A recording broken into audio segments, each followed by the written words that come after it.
It started with the sound of a gate slamming hard, the kind of metallic clang that echoes through a quiet Saturday morning and tells you someone's on your property, who shouldn't be. When I stepped outside, towel over my shoulder, coffee in hand, I saw her. A woman in a sun hat, clipboard tucked under one arm, phone held like a badge of authority. She stood by my pool, the one I built 8 years ago, the one I'd paid every permit fee for, and barked, "You can't be here. This is private property." "I thought she was joking, ma'am," I said, pointing at my own back porch. "That's my house."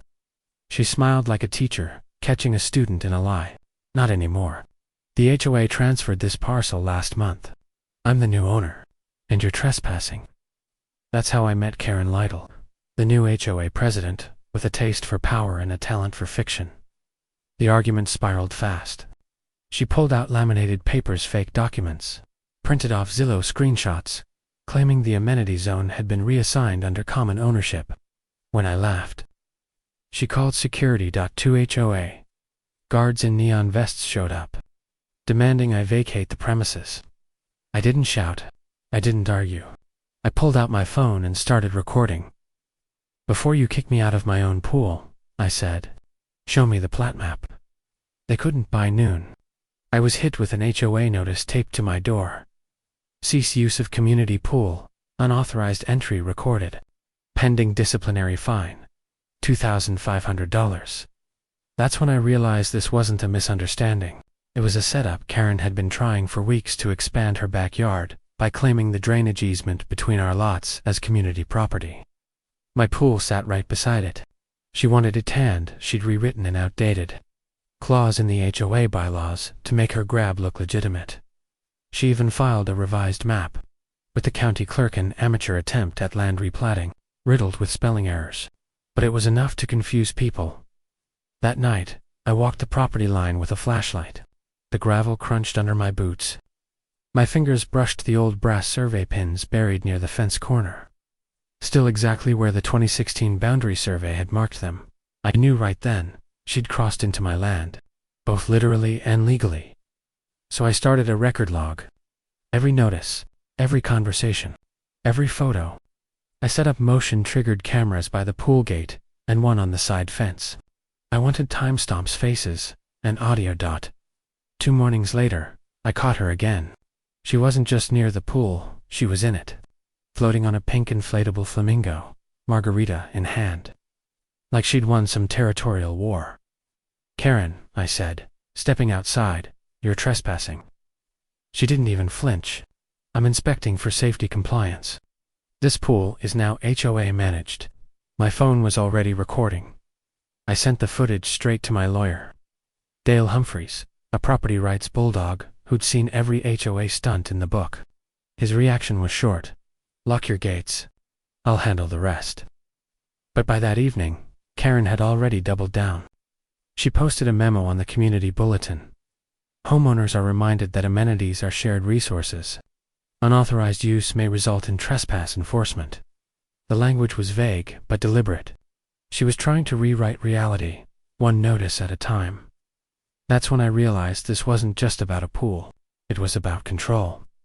The next step was to prove, beyond question, that every square inch of that concrete, tile, and blue water was mine, which meant diving deep into county plats, deed transfers, HOA meeting minutes, and a paper trail that would burn her claim to ash. I just had to find the smoking gun buried in those files. The deeper I dug, the dirtier it got. Monday morning, I drove straight to the county recorder's office, a beige, windowless building that smells like dust and old ink. I asked for every record tied to my address, including subdivision plats and any revised HOA filings. The clerk gave me a curious look. "Funny," she said, tapping her keyboard. "Someone else requested these same files last week. Her name, Karen Lytle." She hadn't just looked at my property document, she'd submitted one, a so-called boundary clarification signed by a non-licensed surveyor. It even had my parcel number scribbled beside her lots. That's when I knew this wasn't ignorance. It was fraud. I scanned every line of that document, like a detective studying a ransom note. The survey coordinates were off by about 4 feet, just enough to shift the property line through the edge of my pool deck. That's how she justified her claim. But there was one fatal mistake. The attached plat map still bore the county's original survey stamp from 2016. It wasn't valid for modification. Any official would see through it. So I made copies, annotated them with the GPS coordinates from my Landglide app, and emailed them to Dale, my lawyer. He replied in minutes, "Perfect. That's falsification of legal documents. We'll use it." Meanwhile, Karen's campaign escalated. She sent friendly reminders to the neighborhood email list, saying I was refusing to cooperate with HOA property alignment and hoarding a shared amenity. She even tried to block my pool maintenance company from entering, claiming they needed board approval. I didn't respond publicly. Instead, I started building a chain of evidence time-stamped emails, camera clips, and every bylaw section. She violated. Section 3.4, unauthorized, alteration of boundary lines. Violation recorded. Section 6.1, misrepresentation of HOA authority violation. Recorded. Section 9.2, defamation of homeowner violation. Recorded. Each point became a nail in her coffin by Thursday. Dale introduced me to Ethan Rowe, a licensed surveyor who'd testified in multiple property rights cases. He arrived with a drone, a tripod-mounted GPS receiver, and a quiet confidence that made Karen's amateur act look laughable. Ethan paced my yard, tapping coordinates into his handheld receiver. The machine chirped softly with every fix. He pointed at a tiny brass marker hidden under the soil by the fence. "There's your corner pin," he said. "Hasn't moved since 2016. Anyone claiming otherwise is falsifying a map." He filed a signed, stamped surveyor's affidavit, the kind that stands in court. Now we had the physical proof. The next day, I caught her in another lie, this time on camera. She brought 2 HOA board members over, waving her clipboard again. "The board has agreed this pool belongs under community jurisdiction," she announced. I stepped out calm as ever, phone recording in hand. "Then show me the deed transfer," I said. She froze. The 2 board members glanced at each other. One muttered, Karen, maybe we should." She cut him off. "It's in process." I smiled. "Not anymore. It's evidence now." That clip went straight to Dale, who looped in the county property registrar. Within 24 hours, the registrar's office issued an official correction notice, stating that no ownership reclaim has been filed or approved. In short, she'd been pretending to own something she never did.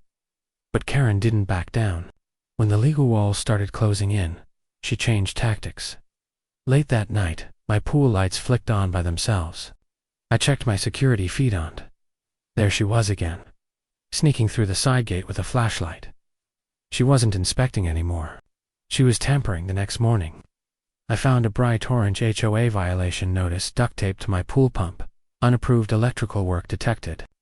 Fines pending, $1,000 per day until removal. That's when I realized she was trying to manufacture violations to justify her claim. So I called Deputy Miller, the same sheriff's deputy who'd handled a boundary case 2 streets over last year. I told him everything, sent over the video files, timestamps, and Dale's affidavit. His reply was short. "We'll set up a sting." Saturday night, the plan was simple. Motion sensors on. Cameras live streaming to the sheriff's office. Ethan, Dale, and Deputy Miller would be parked in an unmarked car down the block. If Karen tried one more inspection, it would be her last. And just past midnight, the gate creaked again. The silhouette of her wide-brim hat glowed in the security light as she crouched near the pump, box screwdriver in hand. Then came the flash of blue and red. Deputy Miller stepped out from the shadows. "Evening, ma'am. You're under investigation for trespass and property tampering." Her face went pale as the pool tiles. They say arrogance sinks faster than truth, and that night Karen proved it. Deputy Miller didn't cuff her. He didn't have to. Just seeing him hold up the trespass report while my cameras blinked red was enough to drain every drop of color from her face. She stammered about HOA duties and property inspections, but the deputy cut her off. "Ma'am, there's no clause that allows breaking and entering." She left in silence, her clipboard dangling like a broken badge of power. By Monday morning, the whole neighborhood was buzzing. Someone had leaked the security footage Karen, sneaking into my yard onto the community Facebook group. Comments exploded. Wait, she said the pool was hers. Did she really file fake deeds? This is going to the board meeting, right? Oh, it was. The HOA scheduled an emergency session to discuss homeowner disputes and leadership concerns. Translation: Karen's reckoning. When I arrived at the clubhouse that evening, it felt like a courtroom. Folded metal chairs in neat rows, a long oak table up front, and the low hum of gossip. Karen sat at the head, pearl earrings shining under the fluorescent lights. Pretending not to notice the deputy posted by the door. Dale, my lawyer, stood beside me, binder in hand. He whispered, "Let her talk first." And talk she did. For 15 minutes. She tried to spin it: OLA mapping, miscommunication, a clerical overlap, a temporary jurisdiction test. But every time she reached for an excuse, Dale countered with hard proof. County Plat, 2016, original, certified, boundary unaltered, surveyor affidavit, stamped by Ethan Rowe, security, footage timestamped, trespass with audio, HOA, by law violations listed and numbered. By the time he finished, you could hear a pin drop. Then Deputy Miller stood. "To clarify," he said, Ms. Lytle knowingly filed falsified property documents and attempted to enforce them as legitimate. That's criminal misrepresentation. Karen's chair scraped the floor as she half stood. This is outrageous. But the vice president of the HOA, a man who'd been quiet all evening, leaned forward. "Karen," he said flatly, "you're removed from the board, effective immediately." Applause broke out, small at first, then swelling until it filled the room. The board's decision was unanimous. Karen banned from HOA leadership. All. Her fines against me rescinded. Her tampering fees reimbursed with interest.